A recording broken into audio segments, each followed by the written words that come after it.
Welcome to the Roundtable Podcast. I'm Stella and this is Victoria, and tonight we have got a very special guest, Caz Clarke, who is an experiencer of high strangeness. So I've recently actually learned about the term high strangeness, which has helped me to feel like I can relate to people within just experiencing very strange things.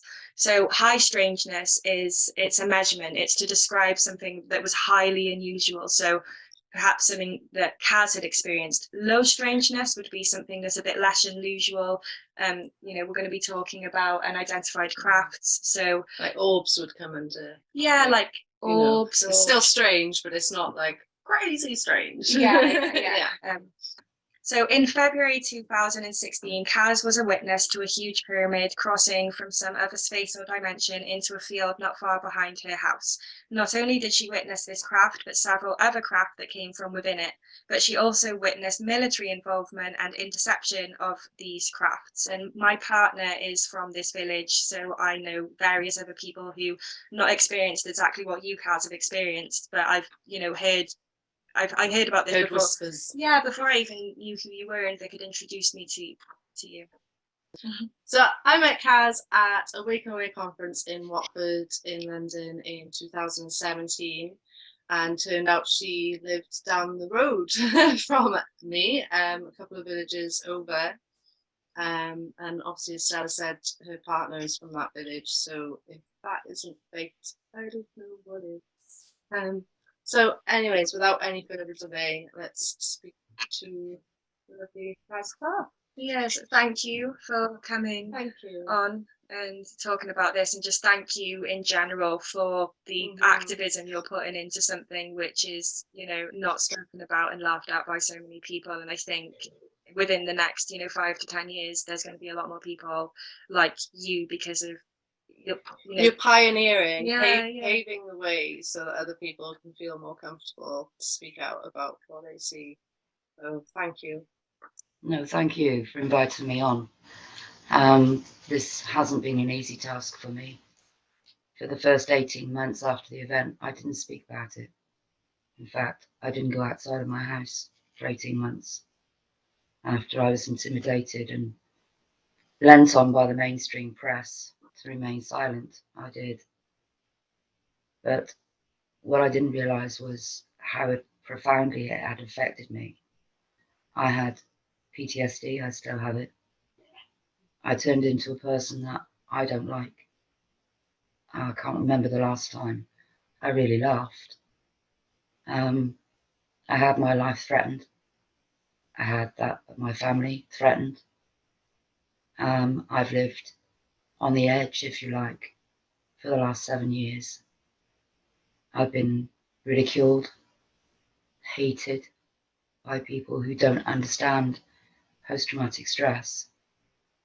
As I say, I turned into a person that I don't like some days. But after my family were threatened, that's what compelled me to go forward. I've been falsely accused of adding to the investigation, or the story as they call it.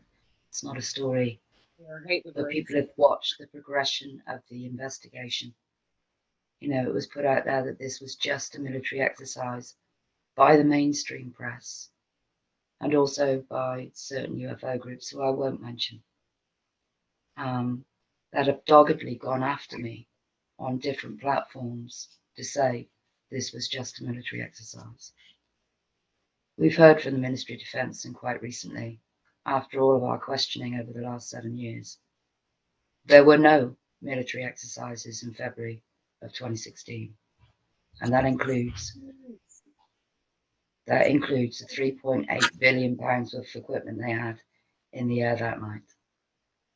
They did shoot down one of those craft, not the pyramid craft. I actually don't know what happened to that. We think it went back the way it came. I'm not the only witness. I'm the only one that was thrust forward, if you like, to take the reins to make this investigation and go forward to prove it. But as much hate as I've had pushed my way, nobody has said anything about David. And David's a primary witness. He just hasn't gone public. Yeah. But he's made a statement, you know. We've got other primary witnesses now. We can talk about the ones that were in Smilock Woods that night who were illegally assaulted, arrested, detained against their will, illegally searched and illegally jettisoned from Smilock Woods after they witnessed that craft on the ground. What does jettison mean? Removed from the area by force. Ah, right, okay. So Okay. can we just rewind, because obviously we're going to put a link to some of Caz's presentations underneath this, so you can go follow that link and watch the presentation. There's a ton of evidence in there and a lot more information. But if you Yeah. could just give us like a tidbit, a brief of what happened, Okay. in a nutshell, I suppose, if you can. Yeah, because you do have a YouTube channel that you've dedicated to this that other people can go to for. Because there's so much evidence, yeah. Yeah. Okay, firstly, let me start by saying that I don't or did not believe in UFOs necessarily. It wasn't a part of my life. I did watch the Disclosure Project because it was shared with me about 20 years ago, and I watched it with 30 million other people, you know, because it was advertised as a press conference. Is But that it never compelled me to go out and join a UFO group, you know. I've watched ET and Close Encounters of the Third Kind too, but I still didn't go out and join the UFO group. What happened here was that we had a military aircraft, just one, flying very low and very slow over the village, and it became a bit of a nuisance, like a mosquito, you know. And it was my neighbour David that had first noticed it and had drawn my attention to it. And so all Wednesday night, that's all I could hear was this small propeller plane. And it's, if you know Pentyrch, then you know it's just so quiet here that any sound at night is echoes. So to have a small propeller plane flying over your house every 15 minutes is extremely loud and annoying. Anyway, we'd written to the Ministry of Defence and got no answers. We'd written to the mainstream press, Wales Online, still no answers. But it was clear that they were watching for something. David thought they were watching for Russian planes, and I know that sounds outrageous, but actually we had turned away 2 Russian T-160 bombers from our airspace just the week before. So maybe the Russians knew it was coming. Okay. It's interesting. Right. Because behind the scenes, they're all working together on this. Anyway, Yeah, Russia. Thursday night, we decided we'd go out and watch to see what they were watching for. And we lit the fire pit in my garden, and it got to about 2 a.m. on Friday, the 26th of February, and it was freezing. Nothing was happening other than this small plane was starting to fly in figure 8 patterns as opposed to, you know, flying in circles. So it was crossing over us about every 7 minutes or so. And I said to David, look, you know, it's cold, I'm tired, I'm going to go in. I've had enough, nothing's happening. And I walked down my garden, literally I put my hand on the back door handle to go into my house, and I heard what sounded like a missile. So I ran back to the end of the garden just to see this huge plane go over the top. And David exclaimed, that's an E3 Sentry plane. Well, that meant nothing to me. But an E3 Sentry is air command and has satellite communications. So we started to watch this big plane now, flying in circles, not small circles. You can see in every direction, but north for about 14 miles here. And this plane circled 7 times. David said perhaps it's taxiing for the airport, which would have to be Cardiff International Airport, where you wouldn't expect to see an E3 Sentry, to be honest. On the 7th time it went around, 1 red light became visible high above the trees behind my house. And I'd shouted for Donna, one of my other neighbours, who'd been watching with us. She'd gone into the house to make us all hot drinks, and I didn't get an answer. I shouted again, still no answer, but David and I ran to the gate behind my house that overlooks the farmland to get an unobstructed view as to what was going on. And 1 red light turned into 3 red lights, and it didn't split. It was 1 red light followed by 2 red lights, followed by more lights.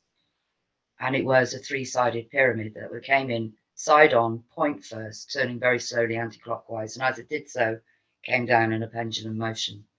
And when it was in the upright position, it fired this really bright green object out of the top, and I didn't know until recently what shape that was, because it was so bright.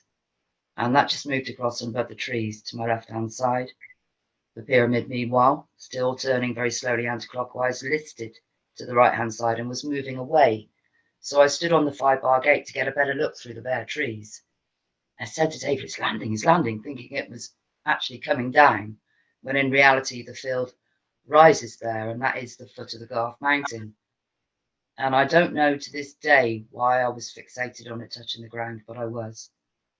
And when it neared the ground, it ejected this, I described it like a hand of lightning. The thick, fire-coloured, like fingers, reached out and touched the ground, and the whole thing lit up really brightly, and you could see that it was a 3-sided pyramid. Whilst I was looking at the bottom, David was looking at the top, and such was the size of it from 200 metres away that when I looked at the bottom, you couldn't see the top.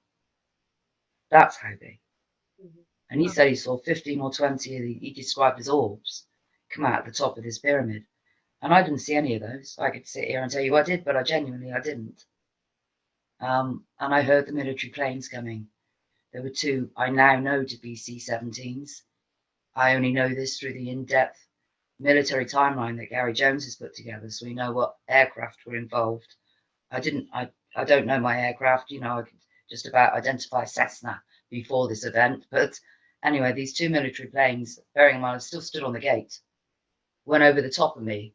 And they were enormous. They had 2 engines on each wing, and they were flying wingtip to wingtip and went over the top. And when I looked back, I couldn't see the pyramid anymore. And that's not to say I wasn't there. I just couldn't see it. 2 other large aircraft I now know to be C-130 Hercules aircraft, huge aircraft, again, 2 engines on each wing. They've come from my left-hand side, and they've turned and come back in behind the 2 C-17s that were already in the middle. And the bright green object, excuse me, that had been there the whole time had moved across in a perfectly straight line and in front of these aircraft and flashed 3 really bright strobes at them. We think it was some kind of deliberate decoy to get their attention to follow it, because these planes were flying towards where that pyramid was last seen. And that's exactly what our aircraft did. Those 4 planes followed that green object when it skipped and bobbed into the distance. And it was like a scene out of a movie, everything was bathed in green light from this green object. Excuse me. And I watched it until I couldn't see it anymore. The E3 Sentry was still above us. Are you still there? Yeah, for some reason not now- sure where we've gone, but oh, there we go. Oh, that's Anyway, 4 planes chased after this green object, and I watched it until I couldn't see it anymore.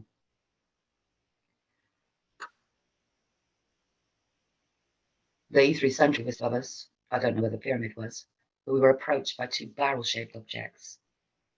I've described like the size of a small car, completely smooth on the outside, capped on the top and on the bottom with just black caps, and all the insides moving like white noise on a TV screen, but it was more 3D than that. It was mixing in on itself, like these things were alive somehow, like the essence of life encapsulated in these things. Was it like a watery movement? Out of curiosity, like white noise is like static, but you said it was like moving in on itself, like a liquid, maybe. A little bit like a liquid, but not electricity. Okay. The electricity was moving. You've gone again. Yes. Anyway, these 2 red barrels approached us. By the time I saw them, they were only about 30 feet away from me. And one moved across to my left-hand side and stopped just above the hedge, about 20 feet away from us, and about 20 feet up. I'm still stood on the gate. And I stared at it just for a few seconds because I wanted the details. I wanted to see. I'm just disappointed that there isn't more to say about these things. There were no hieroglyphs. That's it. You know. That's a lot. That's a lot. Yeah. That's. Well, when I looked to see where the other one was, by that time it was right above me, and I didn't have a chance to move because I was still stood on the gate. And the only thing I could think to do was to wave. That had to be the universal signal for hello, and I don't mean you any harm. I mean, at the end of the day, when we first arrived, David would run into the field, but I called him back. With all the military activity that was going on that night, I didn't want us to appear to be hostile, you know. And I couldn't think of anything worse than approaching something in the dark on foot. And of course, when I looked to see where David was, he backed off and was stood over by the garages. And this barrel-shaped object that was literally right above me changed colour from red to green. And I could see even clearer the insides moving. And the only thing I couldn't be tested for when I took my polygraph examinations was this feeling, because I don't know, I wasn't inside pushing buttons. And it felt like it scanned me.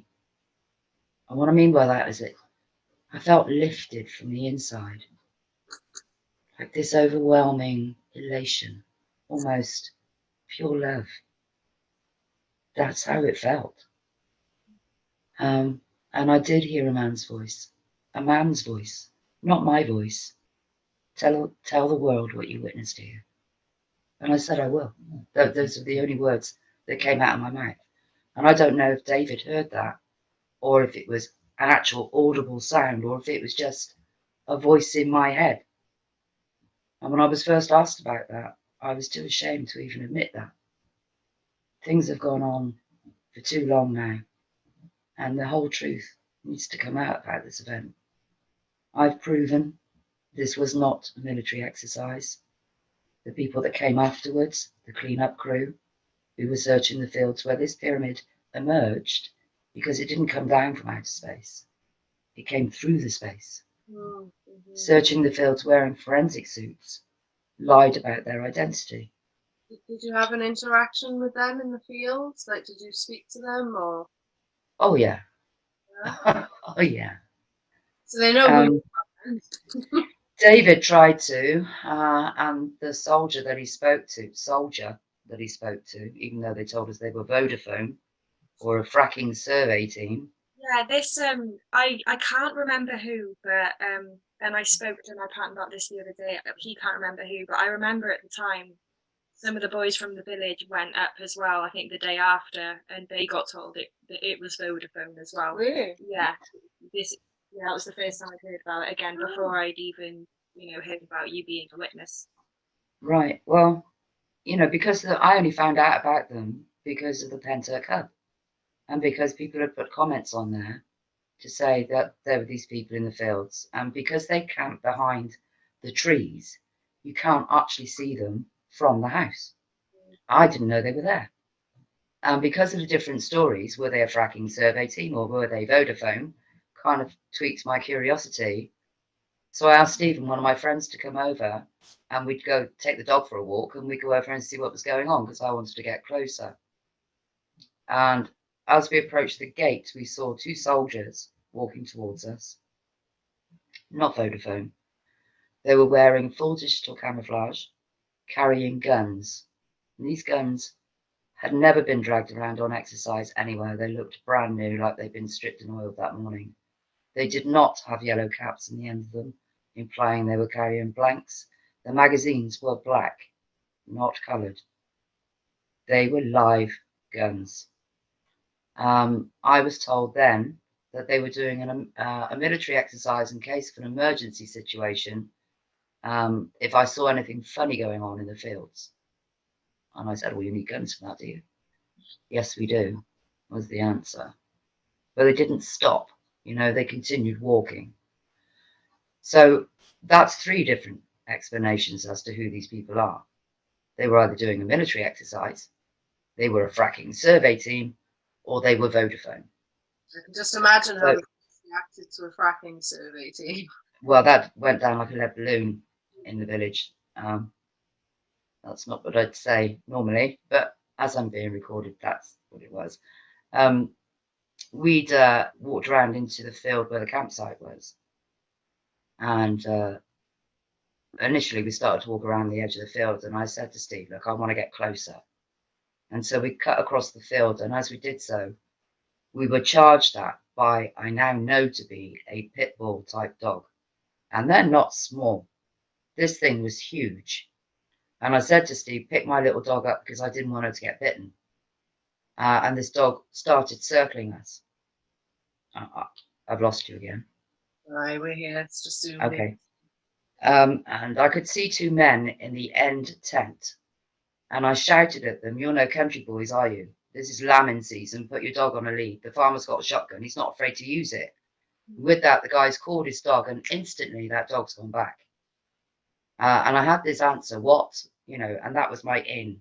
So I walked up the middle of their camp. And as I did so, I took photographs of their camp.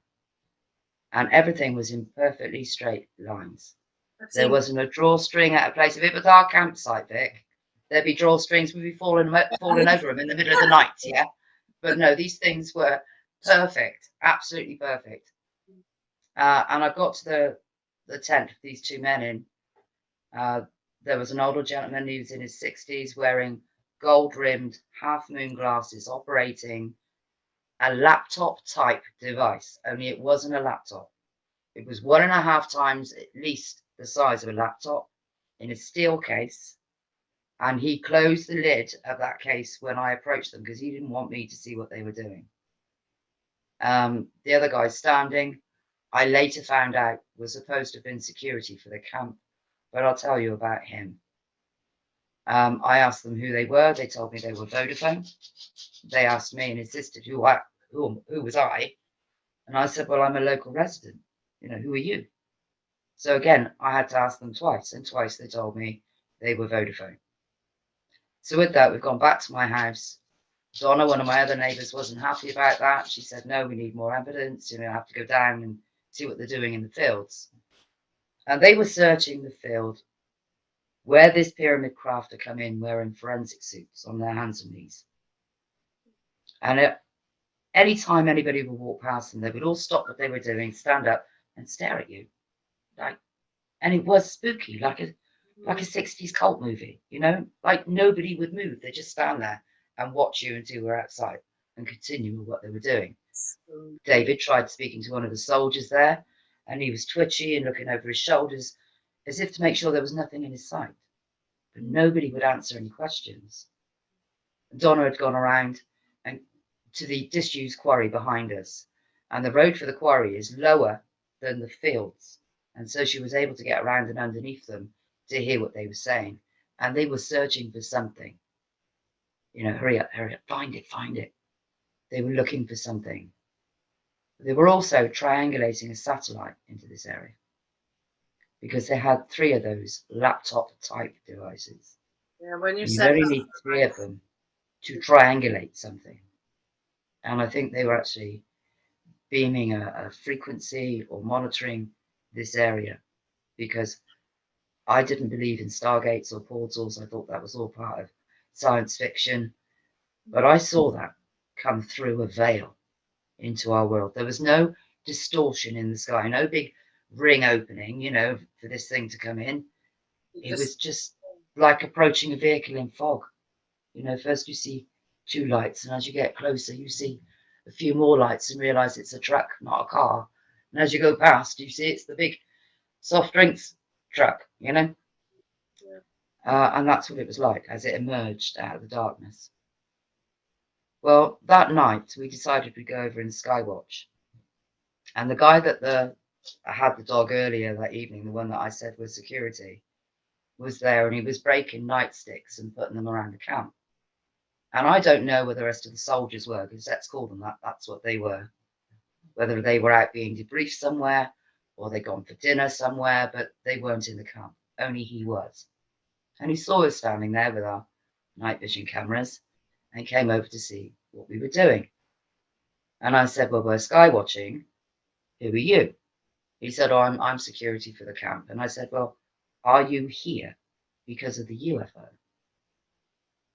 And he said, "Oh, no, no, no. We don't know anything about that." Well, you don't answer in the plural. You'd say, "I don't know anything about that." But he also didn't ask any questions about it either. And I found that very interesting. In other words, Now, there were a couple of people that I'd asked to come down because, it's not every day. In fact, never have we had people camping in the fields there, let alone armed. So I asked a couple of people to come down and give me their thoughts on who these people were.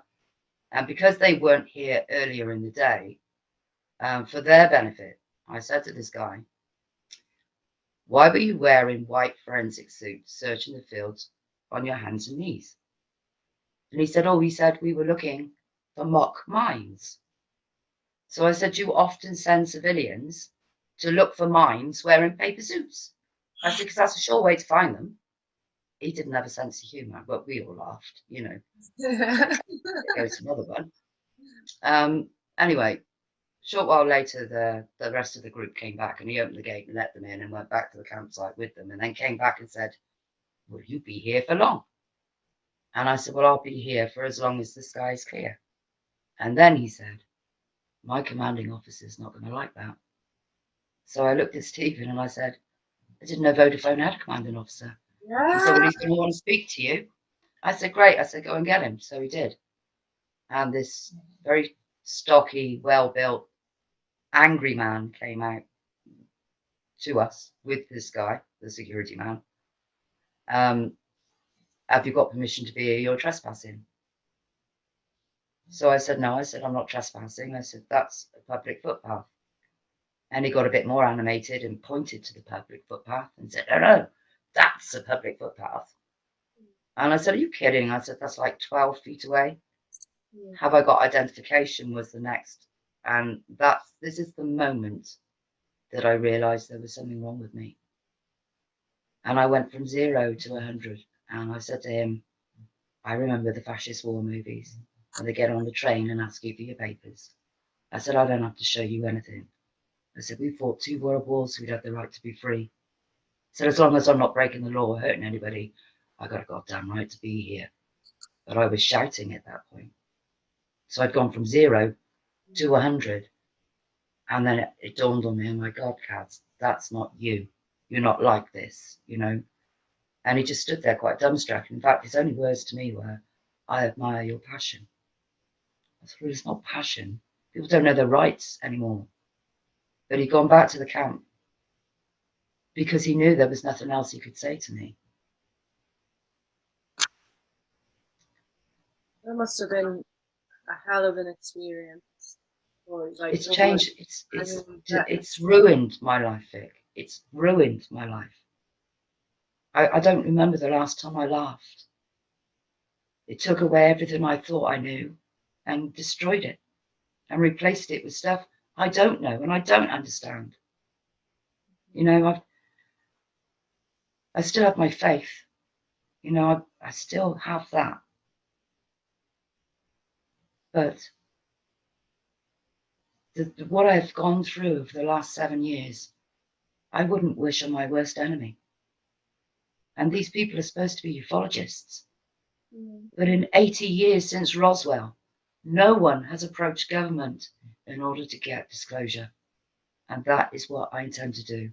When I've been asked what it is that you're going to do, Caz, I'm going for the truth. I'm going to expose the lies. And that's what I've been doing for the last 7 years. And right now I'm in a position where I can prove the mainstream media lied to us that day. And there's one thing knowing that the media lie. We know the media lie all the time. But to be able to prove it, Yeah, is especially massive. something so bizarre. It's like it's one thing to try and prove what you experience, but just the ability to prove that the mainstream media lied is enough to get, common folks' ears turning at something that they wouldn't have before. And a lot of people, I think, have had experiences that, very similar, and we need more people to do what you're doing. So, because there's a lot of people who've gone through what you've gone through who have never found any sort of community outside of themselves, And I didn't have anyone to speak to about it. I didn't know who to turn to. I didn't know anyone in the UFO community. So Somebody mentioned Richard Hall to me because the first thing I did was look on the internet and found the Welsh UFO network. So I actually met you in Watford in the Awaken Away conference, roughly about 18 months later. So I think it probably would have been one of your first like big presentations. Yeah. But the whole reason that I was there was because I'd had this crazy experience of my own, which I won't go into here. I'll save for another time.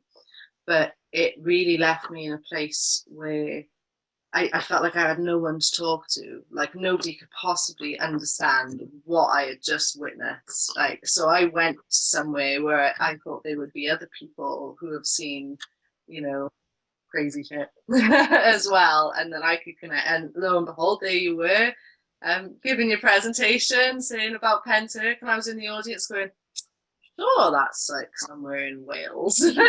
Like, yeah, it's just down the road there. And then I spent like the rest of the day sort of like sitting next to you, but being too shy to actually say, "Help me, what did I see?" But I think even if I had said that to you, you probably would have said, I don't know what I saw.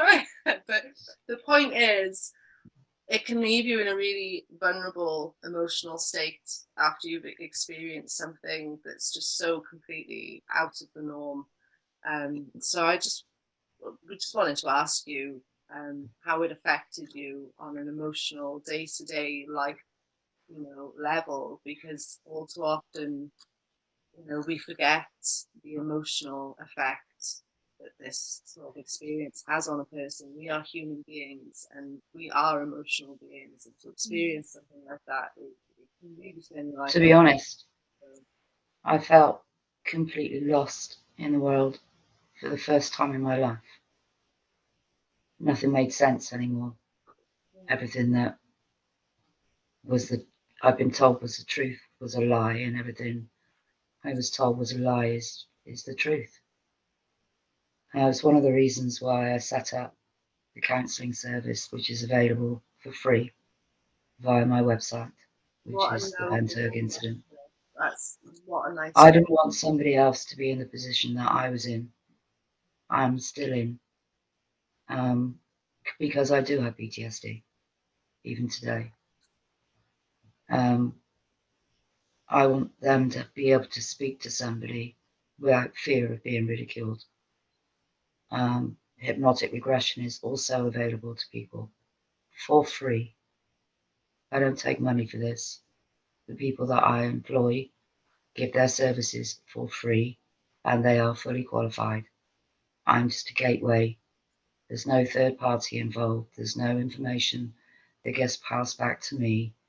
I'm just a gateway for people to use if they ever find themselves in that position, because it's horrible. I had no one to speak to. I didn't know anyone. The very next morning, or I should say the same morning, just later, I went straight on the internet and to look at the Welsh UFO network. That'll do, because I'm in Wales. And Mr. Ian Thomas, who ran the Welsh UFO network, was dying of the flu. And he said to me, "Well, if you're serious, speak to Richard D. Hall." I said, "Well, who's Richard Hall?" Because I didn't know. But he just happened to be doing a conference in Merthyr that very Sunday night. And I decided there and then I was going to go and see him. I was going to tell him. I don't know what I expected him to do. I didn't know what he looked like. I didn't even know if I get to speak to him. So But I had to try. Does he run the Welsh UFO network? No. Ian Thomas ran the Welsh UFO network, and he suggested that I speak to Richard Hall, who I didn't know. And Richard really did. He did put in a Freedom of Information request, and he did go out and film the police counter-terrorism exercise in June of the same year to prove where the authorities had been trying to mix what happened in February to a police counter-terrorism exercise that happened in June. And because he went out and recorded their police counter-terrorism exercise, there were no aircraft involved. etc.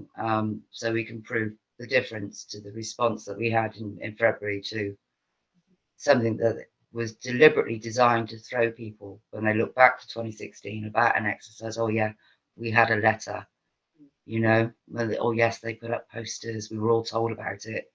No, because the real incident was in February, not in June. But going back to how it's affected me,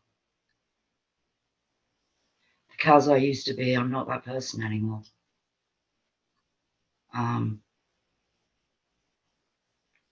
It's quite sad. Sorry. Yeah, no, it's okay. I've like I also haven't been able to have I have a giggle, but I haven't been able to have a full belly laugh since a post-traumatic experience of my own. It was a one that a lot of people can relate to, but yeah, I know how you feel there. It's just, that full belly laughter is just it's dimmed because we're in kind of like a fight or flight mode, really, isn't it? And I think I was at the time in the initial stages. I had the fight or flight. In fact, the UFO group that got involved, the number of times I tried to run and say no, and they always try and coerce me to come back and tell them what happened. It's like I died on that day. It's horrible. so. How long was it until you reached out? So, like you actually went to speak to other people about how long were you just in? Well, obviously with your neighbours. The first thing I did was on Sunday, the 28th of February, just 2 days after the event, I went to speak to Richard Hall. And I was so frantic, I don't think I took a breath. Because I needed to tell someone that would know what to do with this information. Because I didn't know, and I was told he was the best. And I needed the best. But after that, I didn't go out for 18 months. I had to try and come to terms with not only what had happened, but what I've been asked to do. It's difficult. It's been 7 years now, and the investigation is still going forward. We've got the military to actually admit now that there were no exercises in February 2016. So why were they here? They got £3.8 billion worth of equipment in the air and not a single piece of paperwork for it. Even the NOTAM that was put out wasn't inserted until the next day. So it wasn't there on the night. What is a NOTAM, sorry? It's a notice to airmen, and one gets posted. They have to be planned and submitted to the Ministry of Defence at least 5 days before they go live. And it's a notice to other airmen to stay out of a specific area. It is a boundary because there would be an exercise going on in that area, okay? Or there would be military vehicles in that area. And there'd be a minimum height and a maximum height. And they put but it wasn't actually submitted until the next day. Oh, It right. didn't exist. That include the next day. Okay, so It didn't exist on the night. So it was a way to almost cover up, I suppose. So they Yes, and all military exercises, without exception, have a commencement date, except for what happened on that night. There is no commencement date. It was just inserted in the hope that nobody would notice. But it wasn't an exercise, and we've had that from Whitehall. We've had that from the Secretariat of the Ministry of Defence, and there is no higher authority. But we've also got the police being investigated, South Wales Police, right now, for failing and refusing to answer our freedom of information requests, because they're not the law. They're there to uphold the law. Yes. And the law requires that they answer me.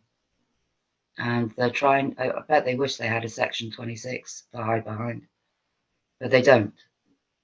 And so they're being investigated by the ICO. And they're facing contempt charges. That's contempt of court, because I'm deadly serious about this. What happened that night was real, and there was no consideration for the public that night. Bearing in mind this is in the early hours of Friday the 26th of February. People had to get up for work. People's livestock were being worried. This was right on lambing season. Wonder how many farmers lost their sheep that night, because the reason why sheep worrying is a crime is because a sheep will abort its fetus if it's scared. The farmers' union must be told. They were not told. There must be a ministerial briefing. We've had a freedom of information request from the Welsh Government. They weren't told anything. There was no ministerial briefing. There must be a press briefing. Nothing. Nothing. I want to go to government. I want to demand that there is an investigation into this. I want them to instigate a process of disclosure in this country, because what's happening is real and it's dangerous. What would have happened if the Apache helicopter that had to do an emergency landing with its cockpit on fire at Cardiff International Airport had crashed into somebody's home, or worse, the hospital? What would the explanation have been? Oh, it's just an air accident. No, it wasn't an accident. Because they did actually shoot something down over Smile. They did shoot it down, and that's what the metal search was about on Llantrisant Common that night. And the reason why it couldn't wait until daylight hours is because they were picking up parts of the missile they fired to shoot that UFO down. There's an area of the woodlands that you can still go to today that is the result of something very unusual. You've gone there. I've gone there, but no, you haven't. Oh, I've gone through there, but I haven't gone with the intention of looking around. I've just cycled through there. It's snapped trees, like something had come in. Yeah, ever descending height coming through the woodland, and it snapped out all the canopies of the trees, and to an eventual impact area that snapped 6 60-foot trees in half, mid-trunk. That's a serious force to be able to just snap a tree in half. Indeed. And they had marks in the photos that I saw. There were scorch marks on the trees as well. I've seen the and a very pungent smell in the air, almost like a chemical smell, which doesn't come out on the video. The other interesting fact was that within 24 hours, my hair turned completely white. Yeah, you did go white pretty quick. Completely white. I wasn't going to say anything. It's in the crash site video. You can see my hair. So all of this, so people know, when we post the link, all of this information is in the presentations. Yeah, please follow the presentations, because when we first started doing presentations, we didn't have all the answers. For example, we didn't know who the men and women were that came and camped in the fields here. We could surmise, but we didn't know. We know now because we got them to tell us. But it's it took them 3 years to even admit that the aircraft were here in the preceding days before the event. 3 years to get an answer, because before then, the Ministry of Defence denied any knowledge multiple times. And then we had a Section 26. Well, I haven't even started on the Ministry of Defence yet, and I intend to, because for all the answers they don't want to answer, we had a Section 26 defence, not in the public interest. Oh, they'd love to hide. Well, Dr. David Clarke found the secret study into UAPs and UFOs called the Condign Report, and it was completed in the year 2000. And in multiple cases and in multiple places within that report, it states UFOs are not a threat and are of no defence significance. And if that's the case, they cannot hide behind Section 26.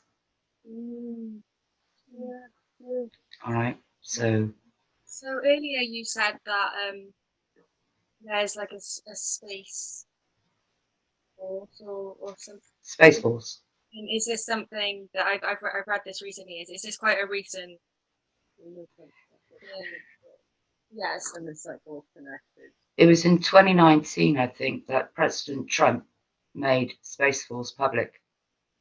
I think we've had a Space Force for some time, but now they need to recruit from the public. And I don't know if you've seen the advertisements on the TV in the Air Force and the Army talking about protecting space. Are they saying Anyway, from what are they, or is it? Are they saying what we're protecting space from and why we need a space force? I think the general thing is all cyber security, because we know that cybercrime is from Earth, not from space. And you wouldn't need an armed space force, as Donald Trump kindly told us. The same as the Air Force, separate but equal. So that's equal in size And and capability, but they're armed. And the question has to be, why do we need an armed space force? Okay, and it's not just America either. France, as soon as America stated they were going to do the Space Force, France announced they would have an armed Space Force too. I'm with you, Caz. I think they've had a space force in place for a really long time. But something's coming, and this is why there is a haste to recruit from the general public, because they need space fighters. General Yardley gave President Trump an award on behalf of all space fighters, present, not future. Space fighters. Space fighters. What happened to space is not a war domain, huh? What happened? He said space is a warmongering domain. I think Senator Richard Blumenthal said it best in the Senate hearing for Space Force, with General Dunford and General Yardley present, when he said, "We know what they are doing.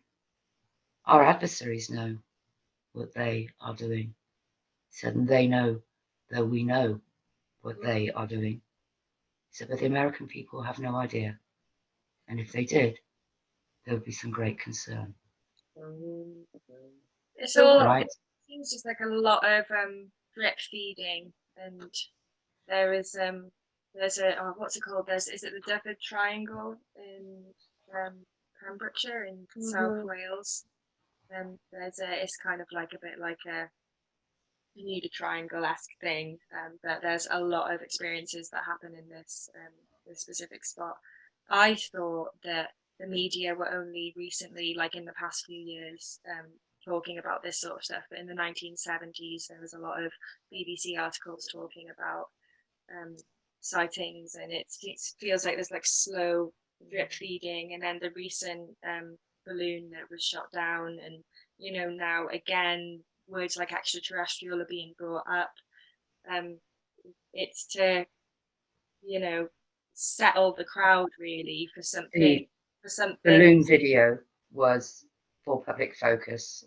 I mean, I could have got half a dozen kids with some 2-2 pellet guns to have shot that thing down. I mean, to have shot it down with a missile was a bit overkill. But when you listen to what the pilots have said, that these craft, not balloons, these craft interfered with their electronics on board their aircraft. They outmaneuvered their jets. These are not balloons. Okay, and whatever's coming, these are new, because last week they shut down the entire world's airspace. Every plane was grounded in every country, and as you know, we have watchers all across the world now in our group, and that's live as it happens. We know all the aircraft were grounded, and alarm bells are going off in my head, because that's exactly what happened here. They closed the airspace. So they knew something was coming, but they didn't know where. So whatever these things are different to what they've been used to monitoring for. And there were 3 large cylindrical objects that were being pursued by military jets. That was witnessed by multiple witnesses. And that was at Dallas-Fort Worth Airport in the United States, one of the largest airports they have there. Well, that airport's got a bit of a reputation as well, hasn't it? Yeah, but we've also witnessed some of the new technology that the US Navy have got, and that's these lasers. They're not laser pens, they're lasers, real lasers. And this is why they're able to shoot these things down, because they don't have to worry about wind direction or distance, because they're lasers and this it literally travels at the speed of light. And that's how they're able to shoot these things down. So what's And next this is for you now with all of this going on? I mean, as a friend, okay. I'd like to say take a break, but as somebody who is an advocate for truth, I say go get them, but I think you really need to, you are a human and it's worth remembering to look after yourself as well. But how are you feeling? And where are Well, you I've got the theme, of course, always of the threat of a fatal car accident. Accidents happen all the time. And so my time could be limited. And that's real. That's a very real and present danger for me. Is this a threat? And I have to live with that every day. Is this a threat that you've had? Yes. I'm going to start a petition. And it's going to be a paper petition. Because I believe that digital petitions are being manipulated. I want 100,000 signatures, not 10,000 signatures.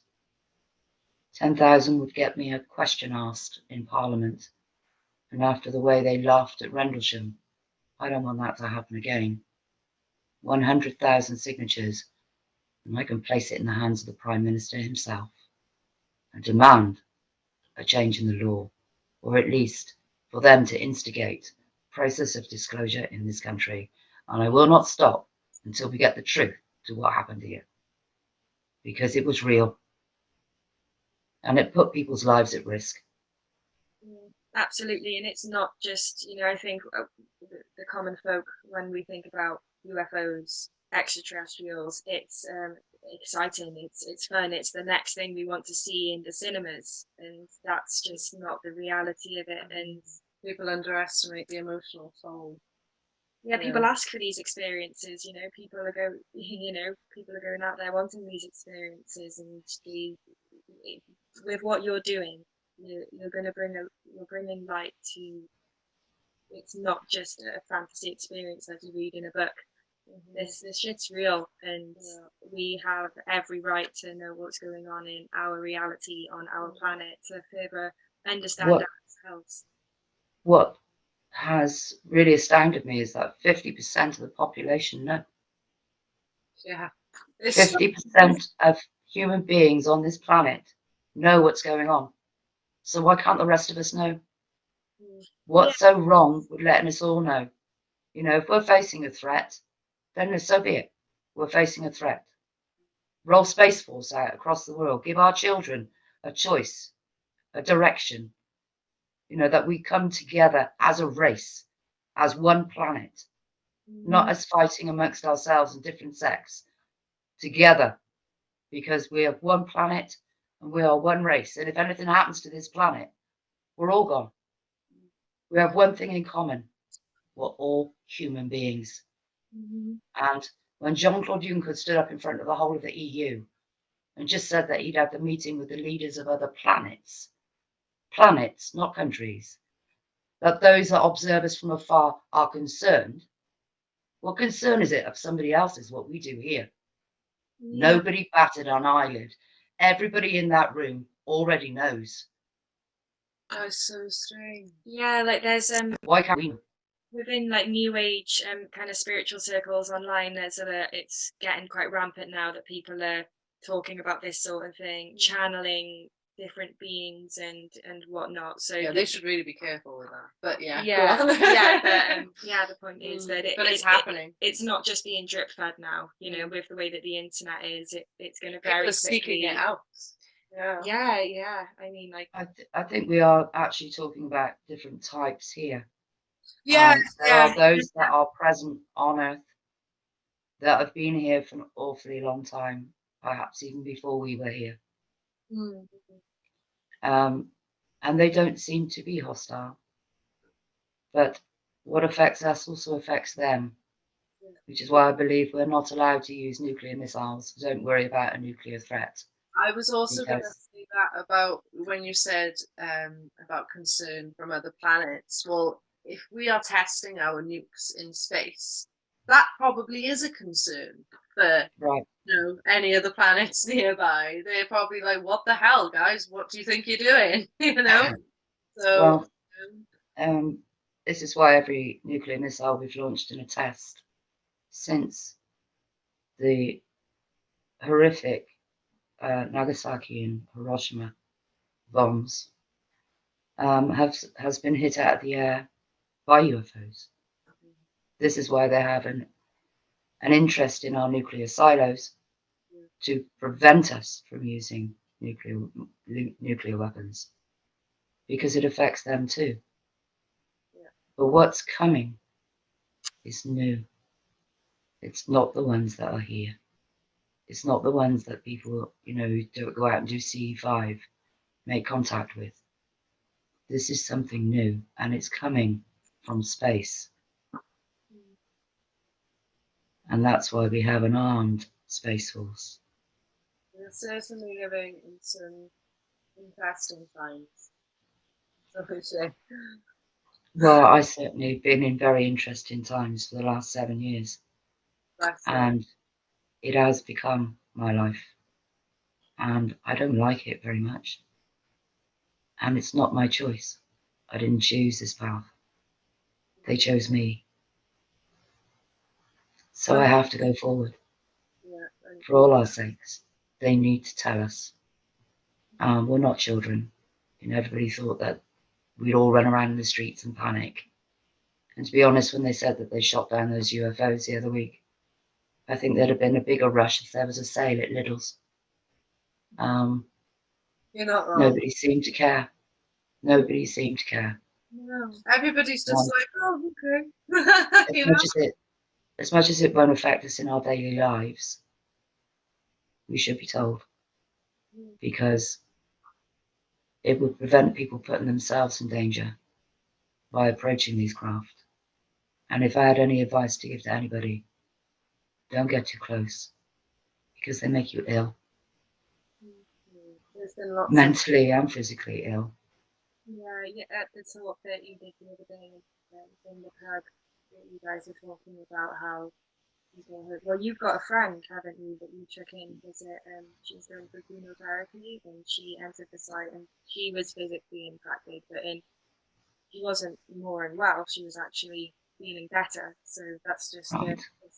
whether it's making you feel better or feel worse, you probably shouldn't go close to that, because you just can't see it, you can't touch it, you can't hear it, you don't know what it is.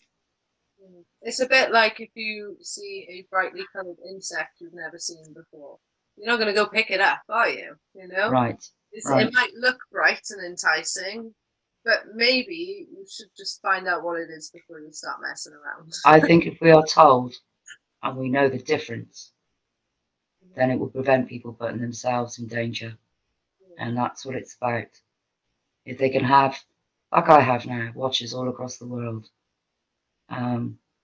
because eyes can often be better than any app or electronic equipment, It's like World War II all over again, when you've got observation centres where people look with their own eyes to see these things. There's nothing You need to know the difference. Yourself with your own eyes. There's nothing right. And so that's my aim, to get a process of disclosure instigated in this country, because the time for change is now, because these things are coming. And I don't want to scare anybody, but if they are dangerous, I think we've got a right to know. Yeah, I think we've got a right to know, even if they're not dangerous. Why hold a potential friendship away from us? We could have also. Do you know what I mean? Either way, we should be told the truth. Yeah. We've been told about more Earth-like planets in the last 2 years than we have ever been told about. How Earth-like do they have to be to sustain life? Exactly. Yeah, we've got yeah, we haven't got long left on this recording now. I think we've just about covered it. Is there anything you'd like to add, like specifically, that it maybe isn't in the presentations? You know, we'll put the link below so that people can look into No, it. I haven't spoken about the witnesses from Smilo.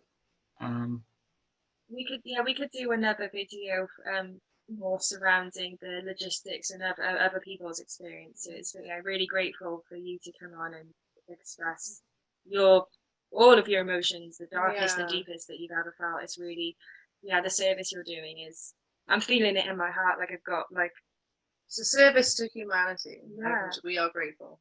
yeah, Thank you. Yeah. I'm just one person, but sometimes one person can make the difference. Well, And yeah, it's time for us to stand together. exactly. Well, thank you so much. one people, one planet. And we need to look after the planet and each other. Sure. Absolutely. One big family. And that's what, yeah, that's what I'm teaching through this horrible experience that you've had is bringing family together. I hope so. I just hope I'm doing a good service for everybody. You know, like that's what the website's for. You know, to help people. Definitely put a link to everything into so you can go to the website, and obviously anyone who's struggling with any of their experiences, you can follow the link to Caz's website for help. Yeah, and feel free to reach out to us too. We've kind of like briefly spoken about some experiences that we've had, not exactly the same or within the same realms, but yeah, Still pretty come messed at us up. if you'd like to, and yeah, we can. I've never really spoken about how it's affected me, you know. And sometimes it's often difficult when I'm surrounded by people. Even in a crowd, sometimes I can be alone. Yeah, you said that That's no one has exactly how asked it you these questions on an interview, so yeah, No. glad to have got this out and that people are hearing a different side, not just And, the this came out of the sky. Oh, it's cool. It's not, man. People need really to not. remember that the people involved in these experiences are people, and they have emotions, and they have reactions, and they will have emotional reactions. So get over it, move past it, and have compassion for these people, because it is brave to speak out about these things.